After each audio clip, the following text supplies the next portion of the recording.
Pilgrim! Hey!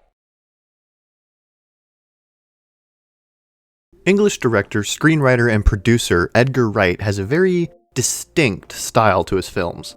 While all of his major motion pictures released to date feature stories and narratives from wildly different genres, each of them share a few key commonalities. The majority of his work is comedic in tone and nature. A lot of what he does is in some way a send-up or homage to great films or film genres, and all of this is told with a shooting and editing style that allows for some of the best shots in cinema in my personal opinion, many of them done with practical effects.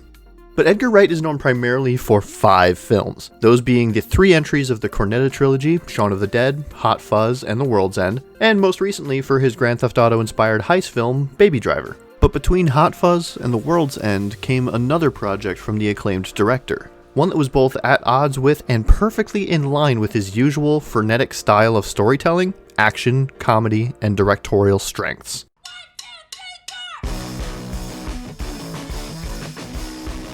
Scott Pilgrim vs. the World, distributed in 2010 by Universal Pictures, is unique in Edgar Wright's library of works for a number of reasons.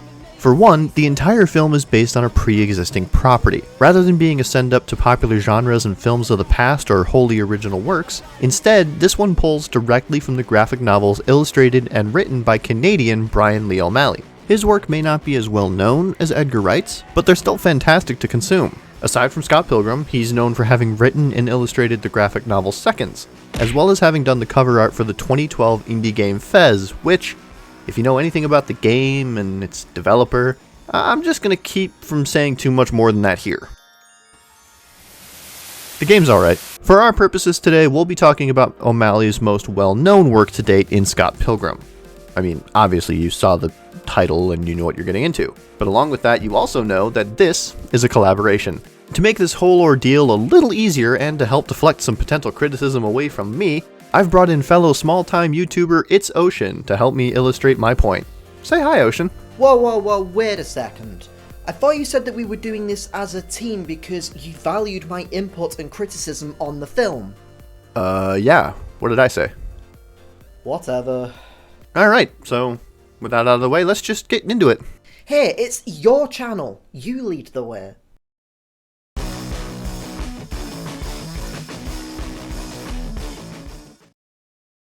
Trying to turn a video game into a film is nothing really new to Hollywood, but the execution of said ventures have been mixed or okay at best.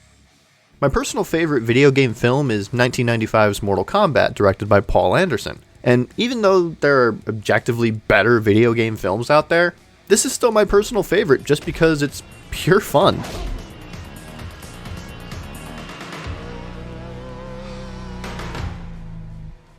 This is where you fall down. In spite of its PG-13 rating, this film has a personality, and unlike some other video game films that are just soulless cash cows, this film is very much a Mortal Kombat movie. We see key characters, plot points, and even signature moves from the games on full display, and there's enough cheesy camp throughout that it makes the whole film just a silly pleasure to watch. One of you 3 will decide the outcome of the tournament. The fate of billions will depend upon you. Honestly, I love the MK movie for its campy goodness. Every now and then I find myself quoting Shao Kahn saying, "Your soul is mine." And who could forget how Goro looks in this movie? This movie certainly is a product of its time. But sadly, most video game films are just kinda bad. Mother, you're alive. Too bad you will die. Like, I know that that's a bit of a hot take, but honestly it's just true. With some exceptions, the majority of video game films are poorly executed or rushed messes, oftentimes taking the bare minimum they can from the source material in an effort to try and create a palatable viewing experience. Street Fighter, Alone in the Dark, Super Mario Bros. I honestly could just go on listing examples, but we all know of at least one video game film that temporarily made us lose faith in the art of filmmaking. Oh, I still have waking nightmares of seeing Resident Evil Extinction for the first time.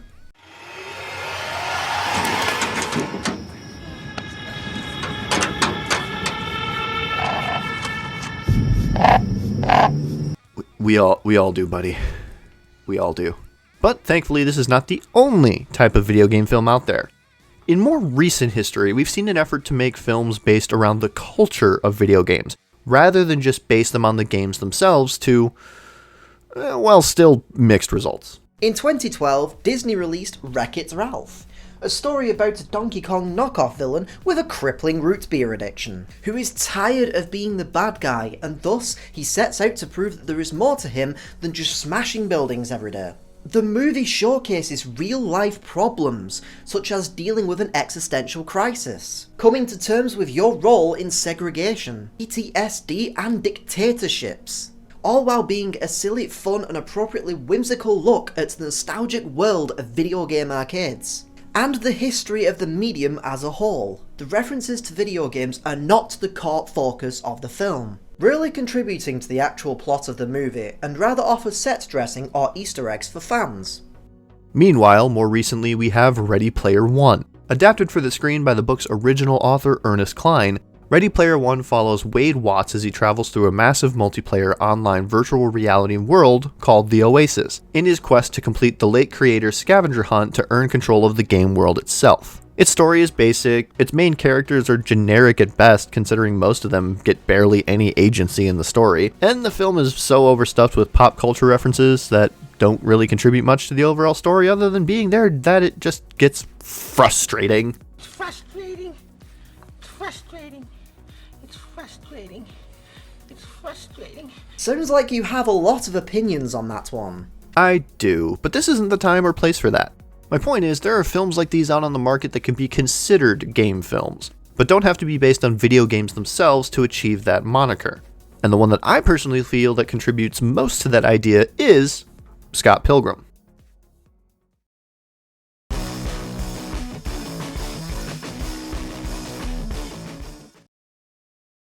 First and foremost, Scott Pilgrim vs. the World does have a video game. Scott Pilgrim vs. the World, the game, originally released on PlayStation 3 and Xbox 360 back in 2010, the same week as the film, and it went on... No, hold on there. You and I both know that the Scott Pilgrim game is not what the film is based on, or vice versa. And besides, we're talking about that one on my channel, link in the description. Okay, yeah, I know, but I really couldn't find a more natural way to plug it into the script anywhere, so this is what we got. That's still not a very natural way of doing it, but whatever. Be sure to head on over to my channel to watch us discuss the Scott Pilgrim vs. the World game. But for now, let's get back to talking about the movie. The story, both in the film, novels, and kind of the game, is pretty basic.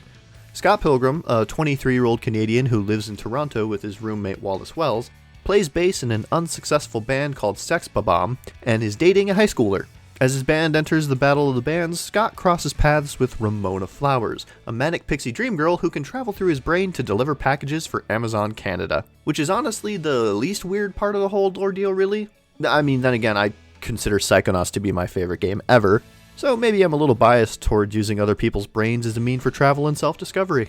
You are. It's super obvious. So let's get this back on track. Scott and Ramona begin to date, but after Scott nearly gets his ass handed to him, she drops the bombshell that if they are ever going to date, he is going to have to defeat her 7 evil exes, so he can win her like some sort of Barbie doll in a crane game.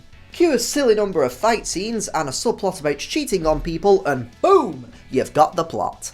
Obvious problems with the whole nerd wins slightly weird yet quirky girl in the end storyline aside, the primary draw for a lot of people in regard to this film is the presentation. Every scene in this movie is dripping with a love for attention to detail that most other films can barely compete with, but you're not here to watch us discuss that. There are already plenty of other channels and videos that have already delved deep into the well of content that this film provides. No, you are probably here because of the title of this video. Scott Pilgrim vs. the World is a video game movie. Scott Pilgrim at its heart is a love letter to indie rock. A weird and experimental age in graphic novels where anything would happen and readers would just gobble it up. And importance to our discussion today, classic video games. The soundtrack features music from Beck, Dan the Automator, and Metric. The visual style openly acknowledges and glorifies high-action comics and panels from the graphic novels themselves. And then there's the game references. Some references are a bit more obvious than others, such as Scott playing the bass line from the opening of Final Fantasy II, the name of Scott's band being Sex Bob-omb, the visual cue of Scott gaining points every time he defeats an enemy. I mean, for Pete's sake, the movie opens with a chiptune version of the Universal instrumental theme, with a 16-bit inspired recreation of the logo. But it doesn't stop there. Scott's P-bar, Scott getting a life, fight scenes with scenarios ripped straight out of a video game.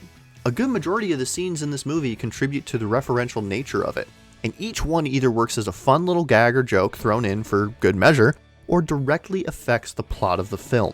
But most of that is just references, after all, which is basically all Ready Player One has going for it, and that didn't really do it that well. Video games are used here as reference material and simply help give a little something extra to an already masterfully stylized film. Removing the references would have an adverse effect on both films, but I feel it would have less of an effect on Scott Pilgrim over Ready Player One, considering the latter's entire premise is based around pop culture references, whereas Scott Pilgrim is not. But having them adds that little extra something to the overall narrative, and at least lets us know that the people responsible for the film know what they're referencing when crafting the overall story. Unlike some people. But that alone does not make a video game film. To me, what makes a video game film is the substance of the movie itself.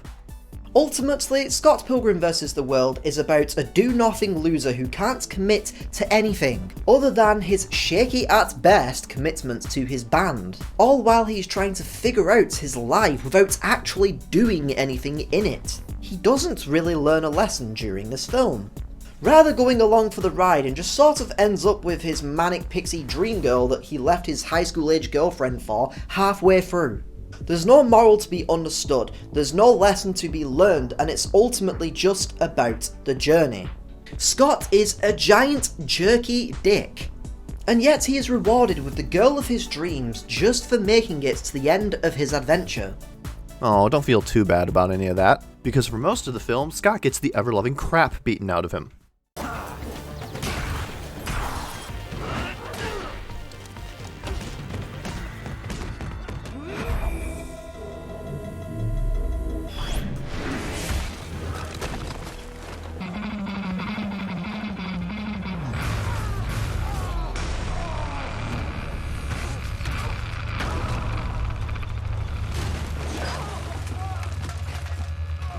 As satisfying as that might be to watch, how exactly does any of this fit into this being a video game movie exactly?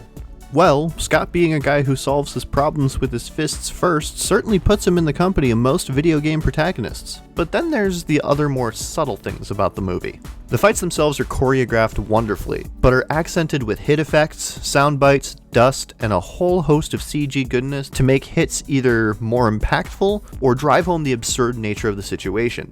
Even some of the less convincing fight sequences just appear more like poorly rendered cutscene animations thanks to this overhaul, and help to elevate the already high energy action being displayed.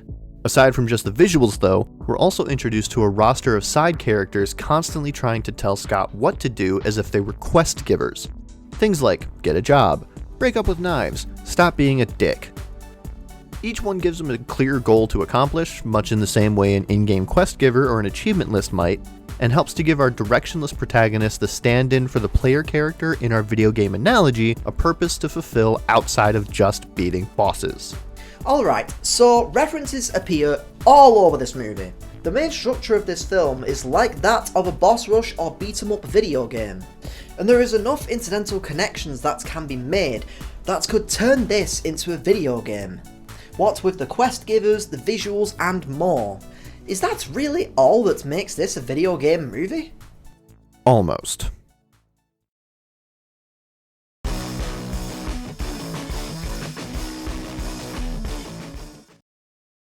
There's one thing I've mentioned a few times, but we haven't quite focused on yet that is integral to this film, and that's the fights themselves. More specifically, how these fights feel like they're ripped straight out of a video game, hacky means of winning included.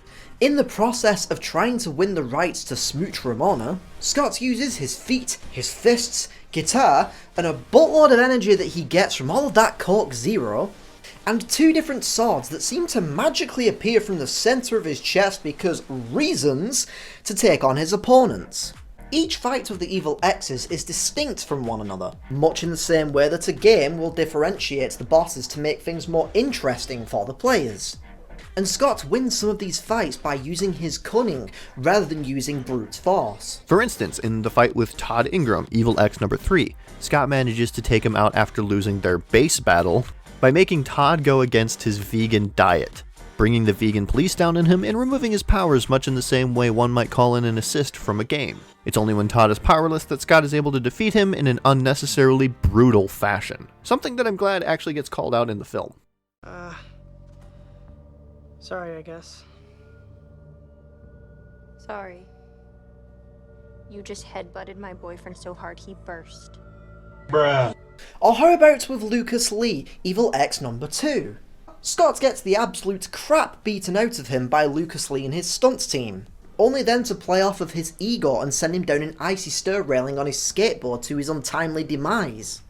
And then with the Katiyanagi twins. It is actually the entire band working together rather than just Scott himself fighting, who ends up taking them down. Contrary to previously established rules of Scott being the one who must fight them. Exactly. With the exception of maybe Matthew Patel in the beginning, Scott uses non-traditional means to dispose of pretty much all of the evil X's, sometimes straight up just cheating when things look like they aren't going his way. Regardless of how the goal is achieved, each fight is still presented to us in a manner that is easy to follow, and helps to make for an engaging experience. Very akin to an action and set-piece heavy narrative-driven game like the recent God of War or Metal Gear Rising Revengeance. Let's look at a particular scene from the film, and let's examine it from both a film perspective and from a game perspective. From a film perspective, the fight between Ramona Flowers and Scott versus Evil X number 4, Roxanne Roxy Richter, portrayed in the film by Mae Whitman, is a pretty serviceable and somewhat funny fight. With one character wielding a whip sword and the other with a comically oversized hammer, they bounce around like acrobats dealing blows to one another throughout their little dance of death. Closer to the end of the fight, Roxy makes the proclamation that Scott has to be the one to defeat her, and so Ramona moves his limbs in time with the fight, blocking attacks and dishing them back at Roxy. Overall, the fight is quick and fun to help keep the runtime of the film at its breezy 112-minute runtime, with yet another cop-out win for Scott with an assistance from Ramona. So it's an overly flashy fight between 2 girls with Scott literally thrust into the middle of it. Not exactly the pinnacle of climactic fights here. On its own, no. But as I said, this fight had to be short for the sake of the film's runtime. But let's look at it through the lens of a video game now. The boss, in this case Roxy, has a powerful weapon that seems like it would rip Scott to shreds. Enter player 2, Ramona, who uses her weapon to counter Roxy's attack wherever possible, only to then have to take control of the fight herself in order for the two to achieve victory. What's more, this scene showcases a more overt fight sequence, and thanks to its flashy visuals and frankly over-the-top action, it lends itself well to one of gaming's most despised and very often poorly utilized mechanics: quick-time events. Ugh, really? Quick-time events?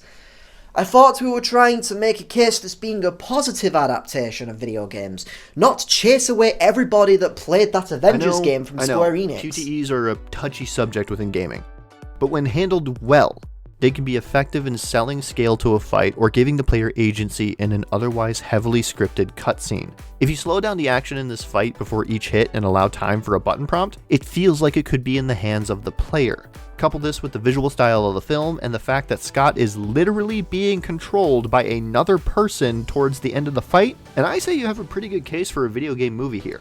Look, I understand that it's a bit of a stretch, but think about that same idea with these 3 films, for instance. They were less about making a film that feels like a game, and more about making a movie about the game, and each one suffered for it. Meanwhile, Scott Pilgrim is a film inspired by a series of graphic novels, itself inspired by video games, indie rock, and much more, and part of its charm is, at least in my personal opinion, it's that it feels like it could have been a video game. For most video game films, a better understanding of the source material combined with a desire to make a film about the game, instead of just trying to recreate it through the medium transfer, would help improve them.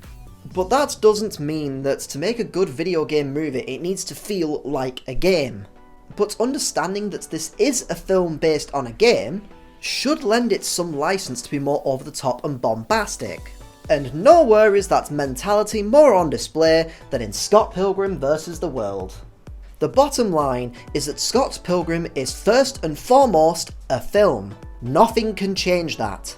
But what this film does better than most other films that try and do something similar is that with very few changes and tweaks, I could totally see myself playing Scott Pilgrim. Whereas I can't see myself playing the film versions of Mortal Kombat and Warcraft. Scott Pilgrim stands out from the rest for its excellent dedication to detail, a wonderful cast who gave it their all and went on to do better things, and helped to show that if you put enough love into what you do and focus your attention on the details as much as you possibly can, you get a film that will hopefully be studied for generations to come. And hey, even better, if you're itching to play a Scott Pilgrim game now you have a chance to do it once more. The game just recently came out on the Xbox One, PlayStation 4, Nintendo Switch, and PC. It's a pretty excellent throwback beat-em-up game with a lot of I think we should guide people over to my channel for that. I mean, it's kind of the reason we decided to do this collaboration in the first place. Right. Sorry. I sometimes get excited when talking about the Scott Pilgrim game. Understandable. Anyways, if you want to learn more about the Scott Pilgrim vs. the World video game, follow the link in the description, or click the thumbnail in the end card to head over to my channel to see what we thought of the game. Or you could always check out any of the other fantastic, mind-bending, stellar videos, top-notch quality, 100%... Wait, why is this suddenly turning into an advertisement for you? Hey, you agreed to the script beforehand. You have no one to blame but yourself. Fair enough. Anyways, I'm gonna go back to my channel now. Things are too, devoid of properly optimized green screen effects here for my taste, so I'ma head out. Oh, I'll join you. We have to talk about the game now after all. So thank you for watching. Join us on Ocean's channel if you want to watch us talk about the game, and I will see you in the next video. Take care.